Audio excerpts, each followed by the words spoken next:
So we're just now recording on my computer. This is the part that we'll edit out. So we're not officially live yet. Let me go here. Streaming.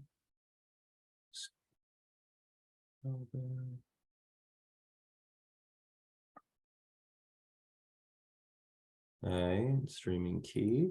Got it. And then we're going to go here.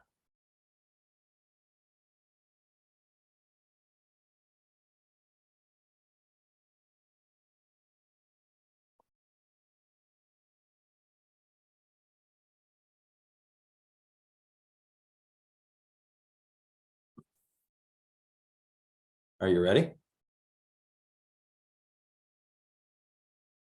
Alrighty, we are officially live. I'm so excited to dive in for another version of our pre-symposium panel. Our topic is how to develop employees and retain outstanding performers during a recession. We've got three great panelists with us here today. We've got Phil Spampinato, we got Stephanie Valenti, and we've got Laura Freeland.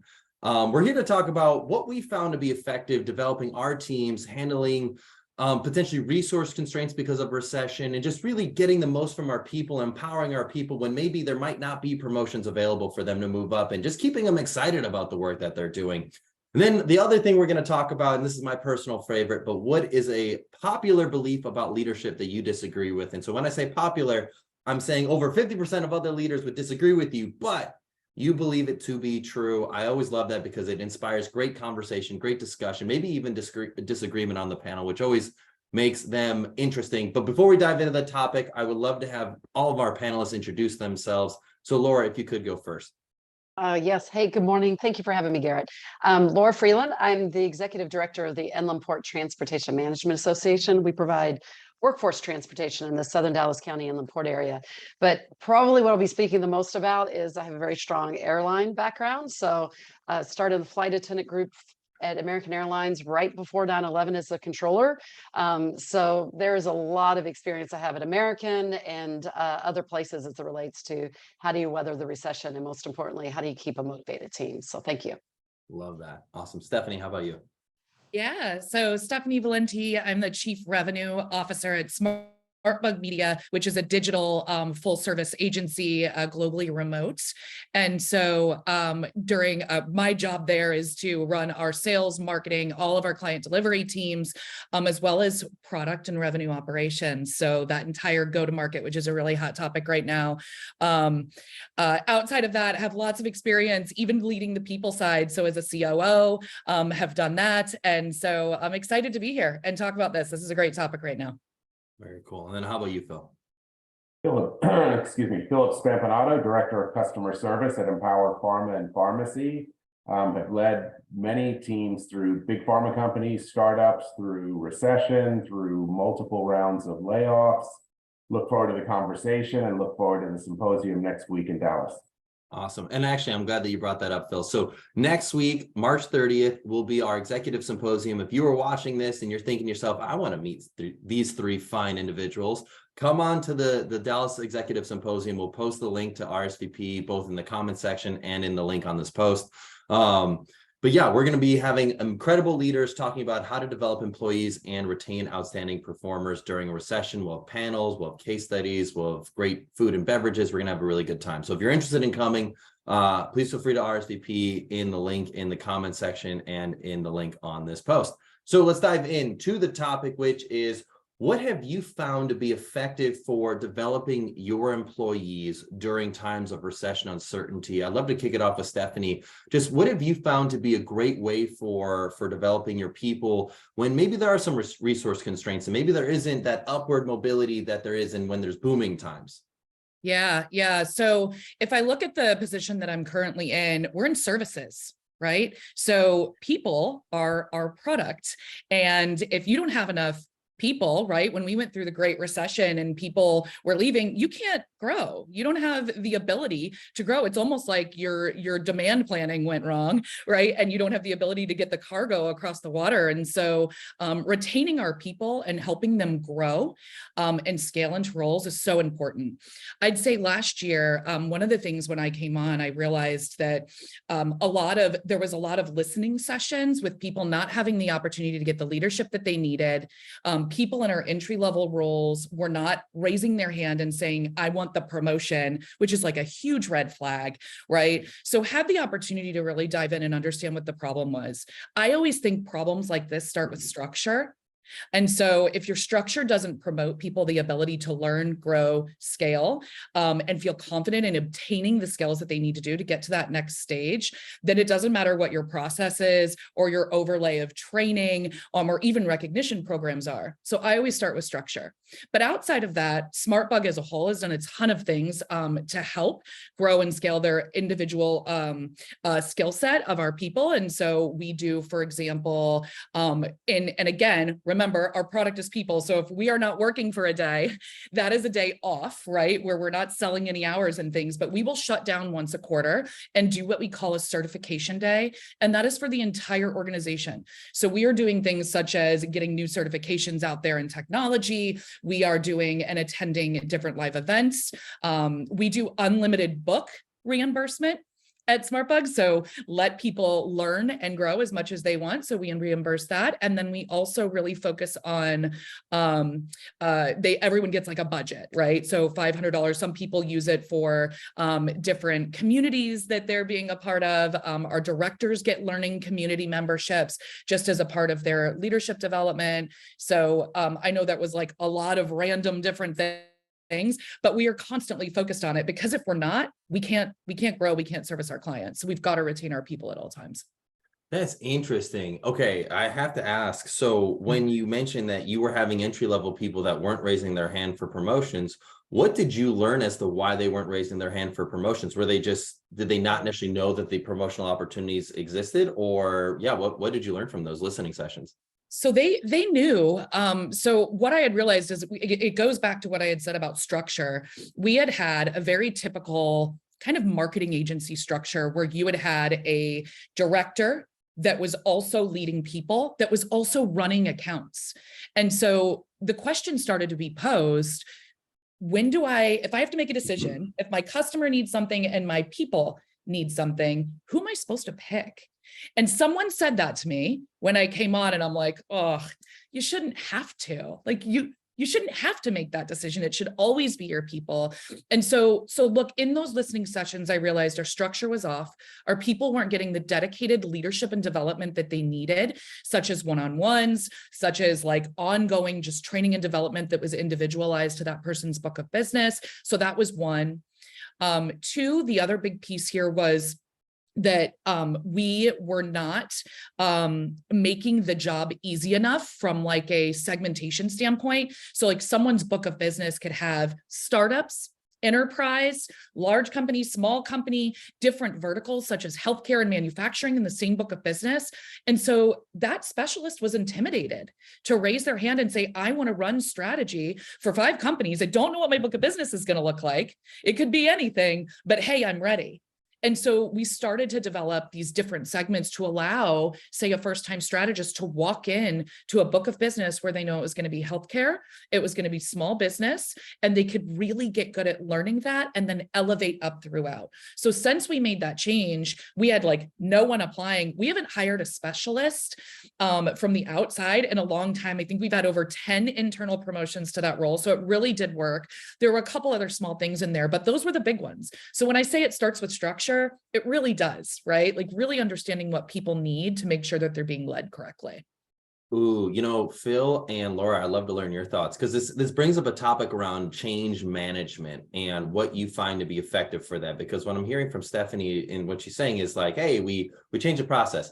Would you make it seem easy? I know it's not easy. Any change management initiative is difficult. So, Phil and Laura, what have you found to be effective when implementing any form? Well, one, identifying change management initiatives and then implementing change management initiatives, because when you've got any legacy processes that's in place, people are resistant to change because it inherently creates discomfort. And also the person who might have created that initial process might, whether that be ego or just pride, might feel a little tarnished that their process, the precious process that they created, is now being replaced with something that's different or better.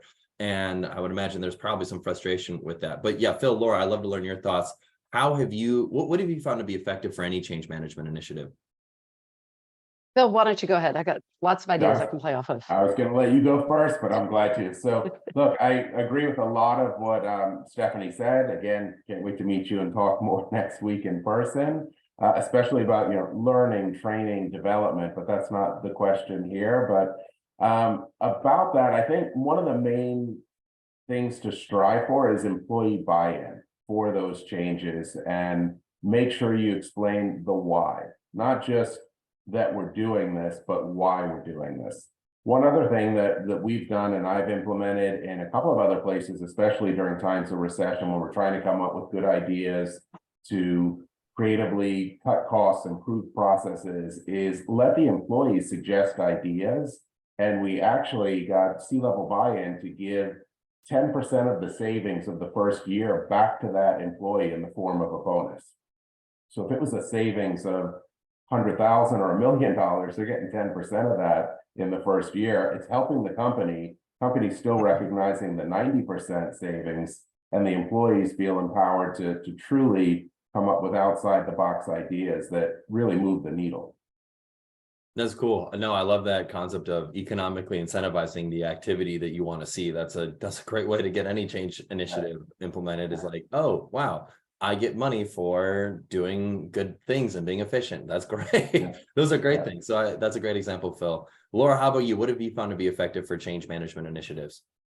I'll take what Phil said and Stephanie said and kind of go down to that next level. So when you're talking about how do you get the employees bought in, how do you explain why, I think the key there is trust, right? So yes, it's the listening session, but how do you use those listening sessions in a way that helps to build the trust? How do you get the employee buy-in? I would say it starts from the very beginning. We were doing a new revenue management system that was challenging the way people have been doing their jobs for decades, not years, decades. And one of the things is how do you get everyone started in the very process of identifying the problems? Because they may say everything's fine, but then as you start to ask, yeah, but you're spending an awful lot of time trying to get that data together.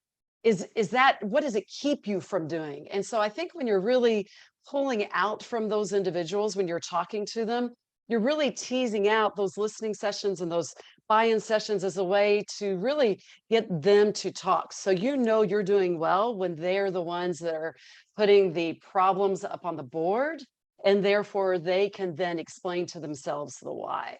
One of the things I did love is we had a consulting group, a change management consulting group helped us. So anything I learned was thanks to them.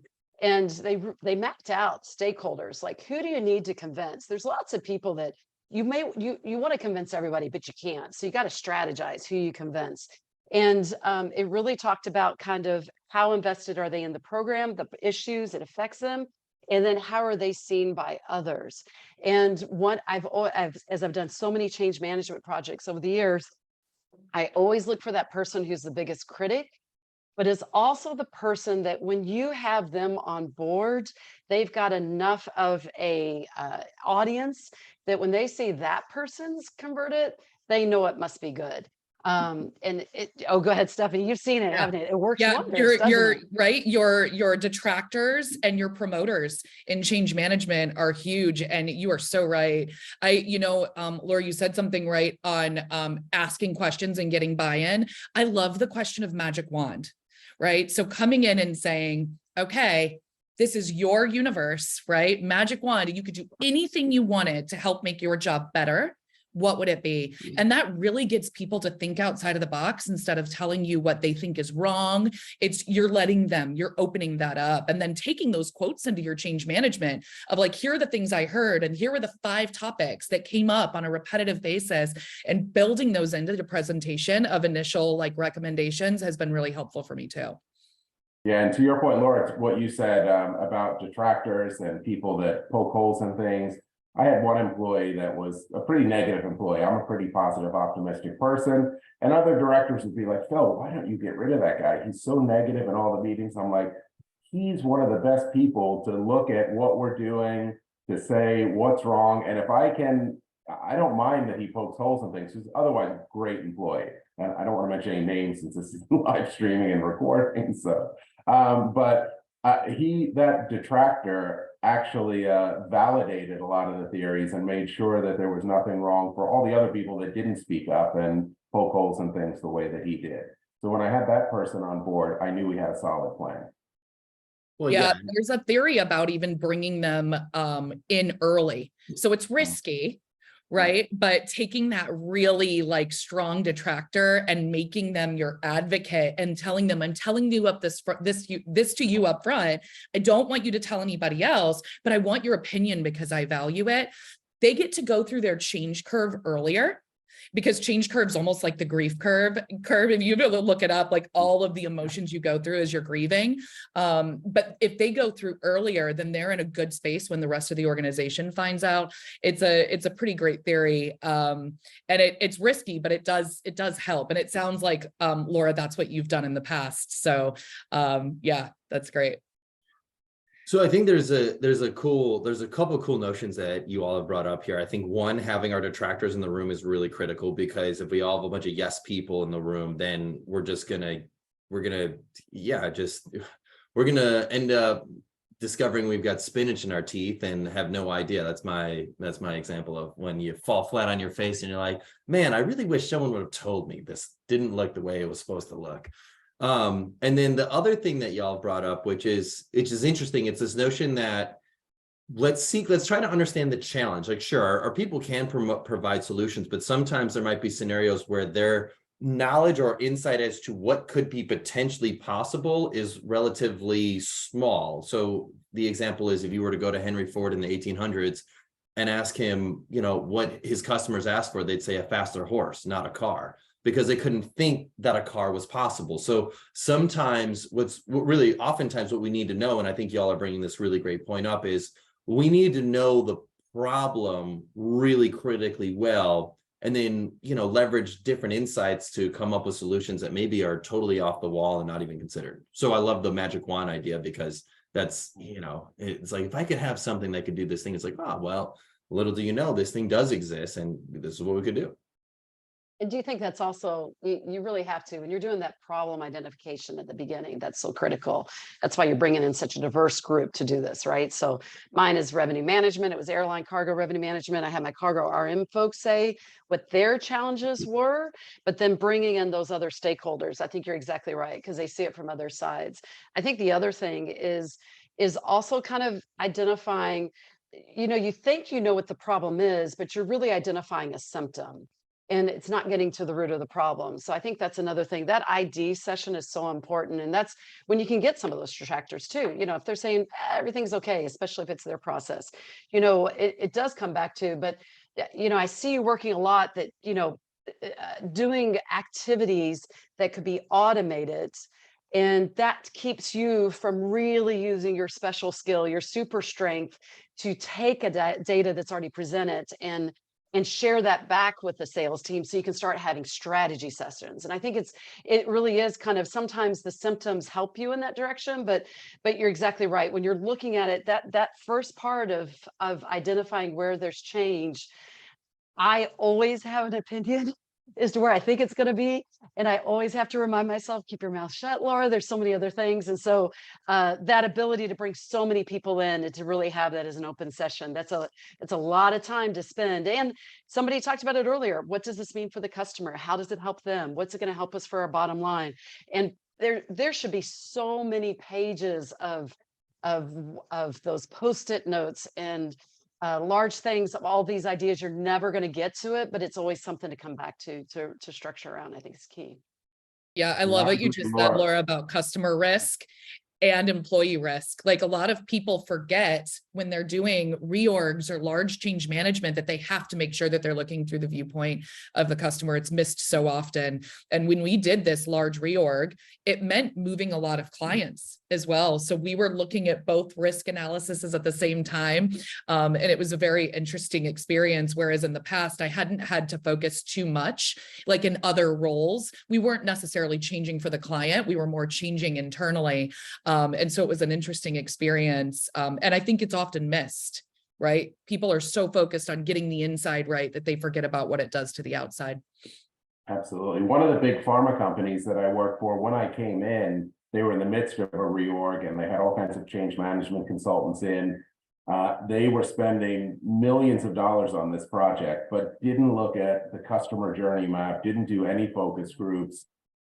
When I came in and suggested that we do that, and we did do that, we realized that two of the top things that the consultants were working on weren't even a concern to any of our customers or didn't come up in any of the customer journey maps. And changed consultants, obviously, and brought in a new team and focused on the things that really mattered to our customers and that we discovered through our own internal focus groups and doing an in-depth journey map of what the customers were experiencing. That's cool. So Phil, let's dive back to the main question here. What have you found to be an effective way for developing employees and retaining outstanding performers during times of recession uncertainty? So definitely going to build on something Stephanie said earlier. Definitely learning and training. So learning and training, those are great times and opportunities to really double down on learning and training. Make sure that every company has a performance management program, but make sure that you really are actively engaged and make sure that you instill that in your managers and people that report to you to not just go through the motions on that performance management. And if there's not a long-term development plan in place, put that in place. So not just the 1 year, check all the boxes and, give them their few percent raise and a bonus, but actually put together a development plan. And in doing that, I found that it really, the employees feel more engaged, obviously. And I learned one of my best employees I lost through this process to another team because her development plan was to get into marketing. And she was great in service and hated to lose her, but the company retained her. And I got her in some cross-functional teams that got her more involved with the digital marketing folks. And eventually a year and a half later, she transferred over to that department. I lost a great person, but they're still with the company as far as I know. I'm not, but so developing talent and training during those times, I think is really key. And I mean, I have a list of 10 other things, but I'll stop there and let Stephanie and Laura speak.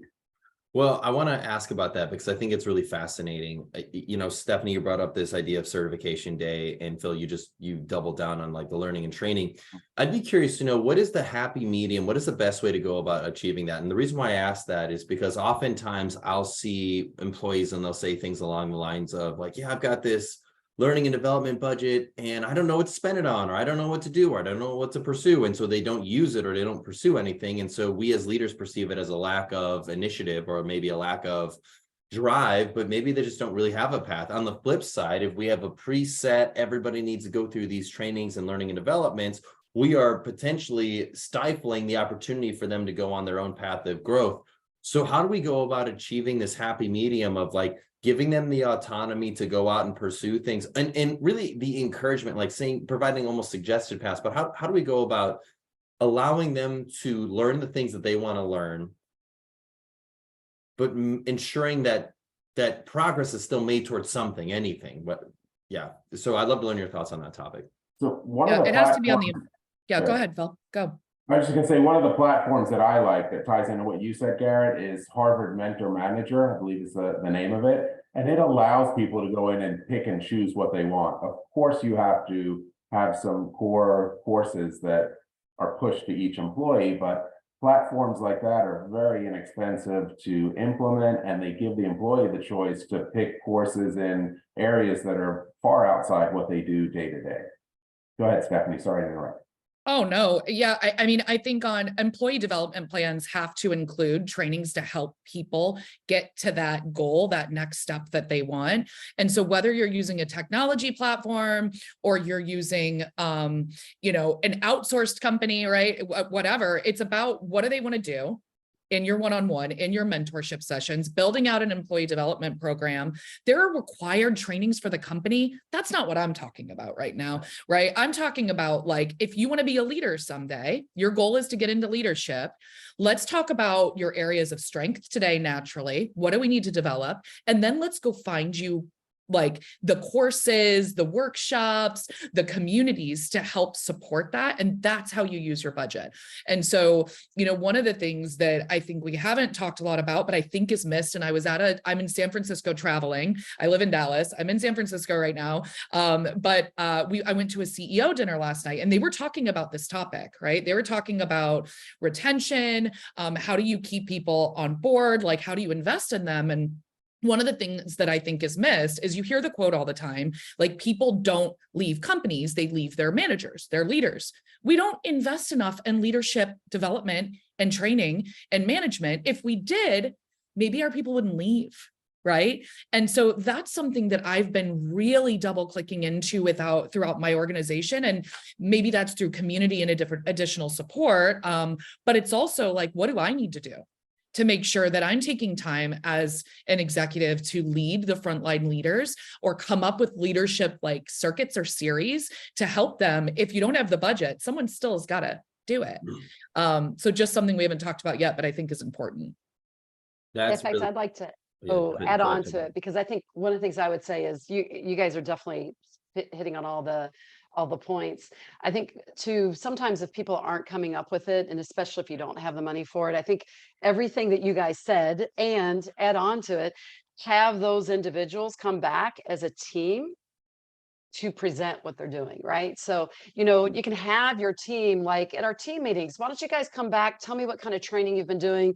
And so somebody says, you know that there's like 5 people that are looking at how do I improve my communication skills. You know what, if you feel comfortable with it, why don't you guys talk, if it's okay to share with it, can I share? And then you guys come together and figure out what's been a really good class for that. So I think that also everything you said, and put that employee in ownership. They may, even though you put them in ownership and they don't know what to do, they still want to own it and have that ability. They just need some guidance. And sometimes it can be having them work with others, share what's worked, and then it gives them yet another chance. I think you're right, Stephanie. You can never give people too many opportunities for leadership. And so give them the chance in front of their peers to say, here's what I did, here's what I liked. And then people ask about it. It's another way to just build on that as well. Or I wrote that down, like, that is huge. That is what's missed. And then people don't think that the training is happening because no one's coming back and talking about it. And so truly bringing it full circle is huge. I wrote it down in quotes. I'm stealing it. Because those are my favorite ones, right? Good. Sometimes you hate those kind of mandatory training, but at the same time, if we're all using the same language, and even if it's only 5 of us using the same language, you at least know who's out there that you can bounce off ideas. And then you get those detractors too, that's like, yeah, but what about blah, blah, blah. And they're like, okay, we'll take the class and then you tell us what the answer should be. So yeah, and getting that employee feedback, I definitely agree. One of the things I do as a director of customer service is send out a lot of surveys to customers to understand what they want. So I started to also utilize that to send surveys to employees. And we have these tools. Why not just repoint them internally and do a lot more employee surveys and engagement? And it's amazing the feedback you get from those employee surveys. You know, this is interesting. I'd be curious to know, how do you handle a scenario like this? And I asked this because I've seen this quite a bit, but what will happen is we'll have a leader and they'll have a direct report who there's a perception gap. The employee thinks they're crushing it, they're killing it. They're like, I'm ready to run with the bulls. I'm ready to take on the next leadership position. I'm ready to go. And their leader is like, no, you aren't. But they haven't had that conversation. They haven't really had that dialogue, or maybe that they had, the leader thought it was clear, but the employees, they're like, I'm primed and ready. And so then they're pursuing all these leadership and trainings and initiatives, and like, but there's a core thing that you're missing with either your communication skills or the way that you do your work, or whatever it may be. How do you go about handling an employee where there's just a gap in perception between what they think of themselves and what you think of them?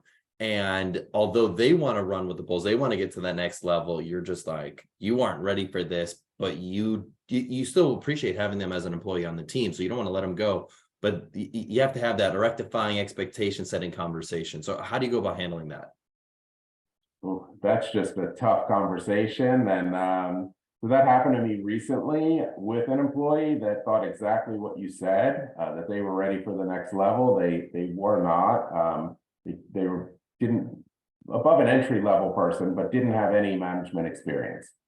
So what ended up happening was a tough conversation and a lateral transfer to another department where they could get some more relevant experience that just wasn't available in my department. So we didn't lose the employee, but they didn't get the promotion they thought they were going to get. But after that conversation, they understood why and appreciated the fact that they were given an opportunity to go to another department that they were also interested in and bolster some of those skills. Bill, do you also think it might, oh, sorry. Nope, go ahead. No, please I was go. going to ask you a question. Do you also think what you said really resonated with me? Sometimes it's you have such a comfort level and expertise in this particular skill sets, which makes you feel like you can be promoted, right? But that knowledge and expertise is a huge factor, but it's missing some of these others. I wonder, Phil, did it end up with that person? They had to get out of their comfort zone. And that also helped too of, okay, I know how to handle this situation, but when I'm out of my comfort zone, it's, can you do this across the board? Was that maybe part of it as well? Yeah, absolutely. Definitely. Yeah, I've seen some success in scenario role playing in this situation, right? So a very easy example is, someone thinks they're ready for their first management role of people, and they're like, there's no way I'm not ready for this. I totally crush it. And I said, okay, well, let's start doing some coaching. Like, let me give you a scenario. And the scenario is, let's say that you have someone on your team that's a super high performer, but they're a culture crusher. Right? They're late to your meetings. They provide some disrespect amongst the group. They don't meet minimum metric expectations because they don't think they have to. How would you handle that one-on-one? But you can't demotivate your highest performer. How would you handle it? And what that does is it's awful, but it almost like knocks them off the high horse a little bit, because they realize, they try to answer, they realize they don't have necessarily the appropriate answer and how to handle that situation. And they take a step back and they're like, how should I answer it? And then they realize they have more to learn. Right. And so you could say, hey, it looks like we need to work on difficult conversations or performance management or like creating and cultivating a winning culture. Why don't we put those 3 areas on your development plan? And then let's go ahead and start diving into those once a month, each topic. You'll have homework. I'll support you. Then maybe you'll be ready in the next 3 to 6 months. And right. Just to clarify, Stephanie, is the person you're speaking with also that person who's a culture killer? Like the person who's showing up late for meetings, but sometimes. So how would you manage you? Yeah. So, well, when you're in those scenario, do they sense almost the hypocrisy in like them answering that question, or are they totally oblivious to what's going on? No, I mean, look, if I am talking about them in a scenario, I'll say, like, how would you manage yourself given the circumstance that had last week? You saw how I did it. Would you do it the same, or how would you address it? So I'm not saying to like be disrespectful to the person that you're coaching, but like we have someone, I'm not going to talk about my organization right now, but maybe in another organization where they were like, I am ready for this leadership role. And I said, fine, interview for it. But I made that interview difficult, right? Because that was a good way for them to realize that, oh, I do have stuff to work on and I'm not ready yet. But she's identified the core things, and so she's going to help me get there. I think often we don't share enough with people like where their areas of opportunity are for growth. And even when we do, we don't help them overcome them with a plan afterwards. And so I do find like the interview, the role play, the situational things really help level set people again, and help us come up with a plan. So, but no hypocrisy per se. I mean, look, if someone was like, I'm the best, and they are really a culture killer, I call them super chickens. Then yeah, you can have a one-on-one to let them know, right? Pretty directly, but I don't know if I'd do it directly like that. That's interesting. But like No, Stephanie said, that's all great stuff to capture all that, but then if you don't put it into a formal development plan, then, I think you're Yeah. missing an opportunity. It's got to go into that development plan. Yeah. So, Laura, I want to learn your perspective on this topic. What have you found to be effective for developing employees and retaining outstanding performers during a recession? I'm probably going to take it even to the extreme of like the week after massive layoffs are announced because of 9/11. I think that's the time that I learned the most. I was lucky as the controller. I had a phenomenal VP flight service, and this is who I learned from. So anything I say, this is this other woman who taught me. I think if you're actually right now going through layoffs or they're coming, what's the hardest thing you're dealing with? Everybody's frozen. They're just frozen. They're just like, they're shell shocked. They have no idea what's going on. And what I learned from my VP was they feel loss of control. That's the hardest thing, is not having control. And so here's this woman telling us, she would just have constantly these meetings, bringing us all together. One, that was fantastic to have such an open dialogue with your VP. She is there. She gave us the most information. She always said, I will share with you everything I can. If I can't, I'm not sharing it with you. It's because I can't at this moment in time, but the second I can, I will. So a lot of people came to our group to say, what'd you guys learn? So it wasn't rumors, it was facts. A lot of times those facts were, I don't have anything to share with you right now. But what she did help us with was this idea of control. You're probably feeling out of control. You have zero control. Other people have your fate in their hands, and that feels crappy. What are you going to do to take it back? We spent so much time talking about what are you going to do to take it back? Is your control, gee, I don't know if I could get another job. I've been in this company for so long.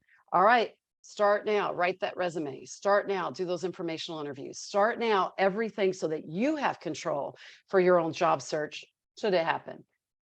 I'm worried. I'm the sole breadwinner. What is this going to do to my family? All right, sit down with your family, talk to your spouse, kids, whoever's in that picture, and let's talk about what can we do to start having more control over our finances.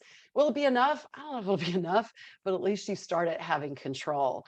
And I got to say, that is one of the biggest things as a leader, is helping the individuals to acknowledge, like, you don't feel like you have control, but you do. It may not be the control you want, but you have control. And it was interesting, those things. And again, I had to go through so many rounds. It was nice to see that I was able to then take that to my team. They saw that we cared and wanted them to really take ownership of that. They felt that. They knew, we talked a lot about, you're going to feel frozen. If anything, this is when we need it the last. This is the absolute worst time to feel frozen. This is when we need to be creative, be nimble, all those things you guys have talked about, and to make sure we retain our customers during this hard time. And, I think people want to either put their head down, ostrich in the sand. If I keep my head down, they won't notice me and they won't let me go. Or I've got to be superstar, go out of control and just do that.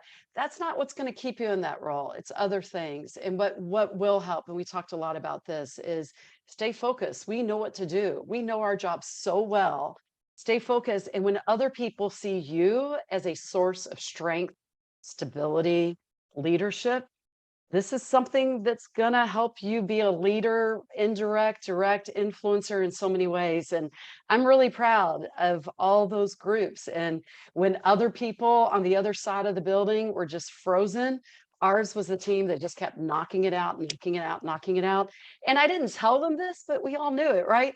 The more we just do it naturally, our job, we're going to come out of this better. And when there is a constraint in resources, they're like, I want to see those guys keep doing what they're doing because they're finding ways to make money. And that's a great, and you're happy. If things don't work out, and it's easier said than done, you at least knew you gave it all your best. No, I like that. I agree, Laura. That's all amazing what you said, and some great stories of that in practice. But one of the things I've noticed also is that transparency and communication are key during those times. I've been at big companies where employees found out through press releases that there were going to be mass layoffs, believe it or not. Big pharma companies, household names. And I've been at other companies where different big pharma companies where the CEO had a town hall and there was the executive leadership team and they took questions and answers, and it was, that was obviously the better approach than finding out that you're gone through a press release or an email from HR. So that should be just the norm. It should never be any other way. And that put people at ease, and setting realistic expectations of what was going to happen, again, why it was happening, I think was very, very important. Yeah. And I think of how do you like retain? So you think of that side, you think of how do you manage the emotions that the people that are staying on, and then how do you retain your top talent when they have fear? Back to your point, Laura, about control, how do you retain them? And it's so funny and it's so simple, but letting them know that they're valued, even verbally, is huge. And when you're going through the emotion of like, how are people feeling? What's the general culture? You sometimes forget something so simple of taking that one person aside and be like, look, I know that this is a hard time. I value you're a badass, right? We want to keep you here, and let's move forward together. That's so big. And I think that we miss it a lot. No, absolutely. Those one-on-one conversations. I've had many lunches and drinks after work after these sessions and meetings with key employees and direct reports to do exactly what you just said. Yeah. Very interesting. Okay, so I want to dive into my final question for this pre-symposium panel, and that is, what is a popular belief about leadership that you disagree with? So when I say popular belief, I mean over 50% of leaders would look at that and say, I agree with that one, but it makes it interesting because you do truly believe that, and yeah, that's what you stick to. And I'm gonna essentially play contrarian to see the other side of the angle of why someone may disagree with you on that. Not to say that I personally disagree. I'm just playing that role as the facilitator. So, Stephanie, you want to go first? I knew you were going to make me go first. This is hard, right? Because leadership is just such like a broad thing. Okay, so when you asked the question, my mind immediately went to, I do not believe. So let me put it this way. I hate the question, what is your leadership style, more than anything in the entire world. I hate that question, because a good leader shouldn't have a leadership style, right? They should be able to lead the person in different ways based on the stage that they need in that development set or skill. And so anyone that ever asked me that question, I absolutely hate it. I think it's crap. I love it. Yeah, no, that makes tons of sense. And I think a lot of leaders would say that they've got a leadership style, because I think in their mind, or I think in the mindset of saying, I have a leadership style, it says, oh, I'm consistent. You know what to expect from me. But what it also insinuates, to your point, is that everybody has to adjust to you and your leadership style, instead of the leader adjusting to their employees and their team and their preferred working style. And so I think that's a really good point, a really interesting take, and I like it. That makes sense. I've worked for a lot of leaders that like, well, I'm a servant leader. I follow servant leadership, and I'm like, okay, but what about someone when they're brand new and they don't need you to serve them? They need you to tell them and train them and give them answers and orders, not just what do you need. They need to be told what they need. That's where I start to get a little, I love situational leadership theory. Like, I am a super fan of that, like, quadrant theory. And so that's where it comes from. Cool. I like it. No, that makes sense. Phil, how about you? What's a popular belief about leadership that you disagree with? So I wish I volunteered to go first, because it's going to be similar to what Stephanie said. So I don't want anyone to think I'm stealing Stephanie's ideas. But look, that style of management, I mean, and adapting, and I guess also the theory, I don't know if it's 50%, but it may have used to been, that laying off the bottom performers, that you need to just cull them out and get rid of them all the time, and instilling a culture of almost fear and intimidation in the employees, and having that style. I spoke with a friend of mine who works for a big company, a household name company, and they still do that. They still like routinely get rid of X% of the bottom performing employees. And look, I know Jeff Welch and GE are famous for doing that, but I mean, that company kind of disintegrated. So I don't think that was the right. I also don't think the WeWork culture where you give everyone drinks and whatever they want all day long. I mean, I think there's a balance in the middle, but having a management style, I agree. That one style where you fit in this box, and if you can't adapt or perform, you're going to get released. I think being a great leader, you need to be flexible. That difficult and negative, and I shouldn't say difficult, that negative and more confrontational employee, I manage them differently than I manage introverted employees that are still great employees and highly valued team members, but I don't manage them the same way. It's a totally different management style that I take in dealing with them. And like Stephanie said, new employees, obviously you need to, hold their hand and mentor them and coach them a little more than a seasoned employee. So that being flexible and adapting and having many different management styles, I think, is critical.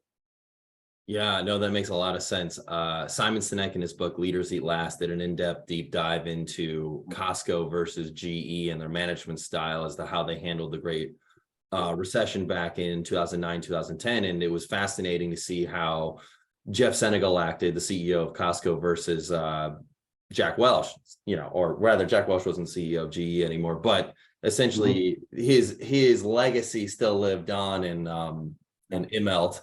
And it's very fascinating to see that whole mentality of cutting the bottom 10% because it creates scarcity, it creates a lack of trust.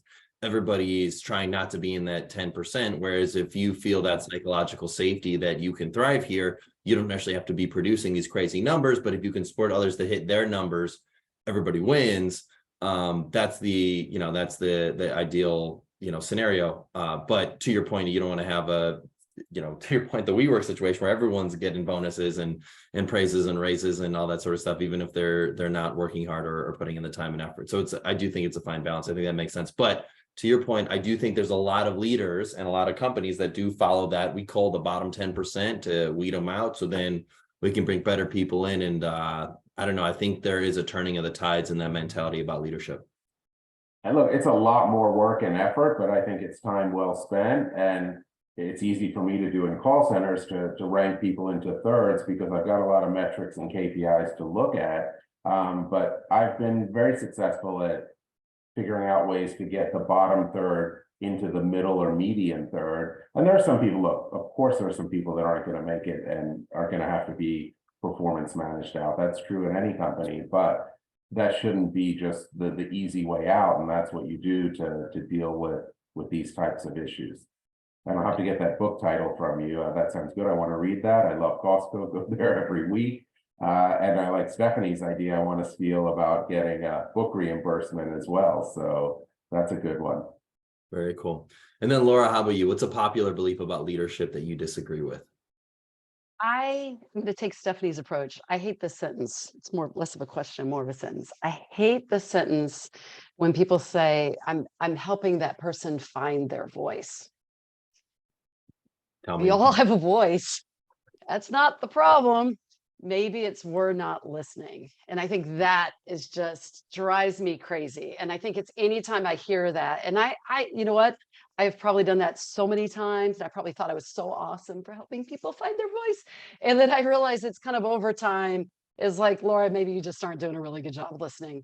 Maybe our group isn't doing a job listening. Maybe the manager, the leadership, there's just so many ways. And now my job is working in a community. And this is really, it's what really influenced this for me was working in the Middle East, realizing the privilege that I was given versus people on my team just because of where I came from. And that's what really brought it to me like, oh, wait a minute, I don't need to help this person have the voice. They have it.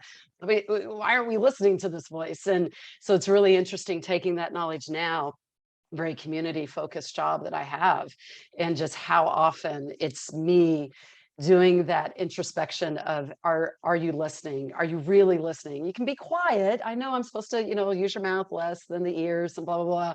But I have noticed whenever I do this, like, oh, no, that's not the way it's like, Laura, that's not listening. So at least I'm finding ways for myself to also see when I'm not listening. And I think it's a skill that I will always work on and really try to develop. But I hate that. So I was glad nobody said that today. I was like, okay, good. You picked a great team, Garrett. Nobody said, yes, I help people find their voice. So thank you. And then I will Well, work. I mean, if they did, that would be great to have that disagreement on the panel. I mean, that makes things interesting. I like it. I like the Good disagreement. point. But can I Good. clarify real quick, just so that I can fully understand what you're saying? Are you saying that Please. you don't like the notion of I help somebody find their voice? And when you say that, are you saying that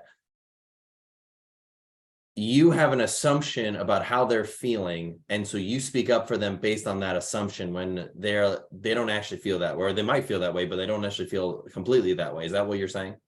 That's one scenario. And then the other one is, do they actually, they may have a voice. Maybe what it is what makes me uncomfortable about that is it puts the problem on that person. And we're looking there, let's go fix that person. And maybe before fixing that person, one, ask, do you feel like you're being heard? But I think it's more than anything is, instead of first looking there, should we be looking elsewhere as well? So don't make it just such a one-sided. I think it just gives you an easy way out. Well, especially for maybe introverts, an introvert is an introvert. And I've had some amazing introverts that really have taught me, like, Laura, I'm not going to speak up during the meeting, but give me a heads up what you're going to talk about. Then I'll speak up. They have their voice. It's just me learning a different way to listen to it. So I think your example, Garrett, is one. I just want to avoid where it's that individual's mistake and we're fixing that problem for them. And there is a voice that's not being heard, whatever is going on, then let's figure out why that's not being heard and look at it holistically, if that helps clarify. Yeah, no, those are all great points, and those voices and the introverts that you mentioned. One of the things I started doing a while back was when I have weekly or bi-weekly team meetings with my direct reports, soliciting their feedback for the agenda prior to the meeting, because I know there are a lot of people that they'd love to talk about these things, but they're not going to bring them up in that meeting. But if I get them to put some input into the agenda for the meeting, then I will cover them on their behalf. And typically they'll chime in during the meeting as well. But those are all great points. So that way you need to make sure their voices get heard, even if they're not willing to speak up. Or if their voice is different. Like, I think that's what I took away, Laura, is like, just because they don't use your language, and I'm not talking about actual different like language, right? But just because they don't use your language or say it the way you want it to be said, or say it in the volume or at the time that you want it to be said, doesn't mean that they don't have a voice, right?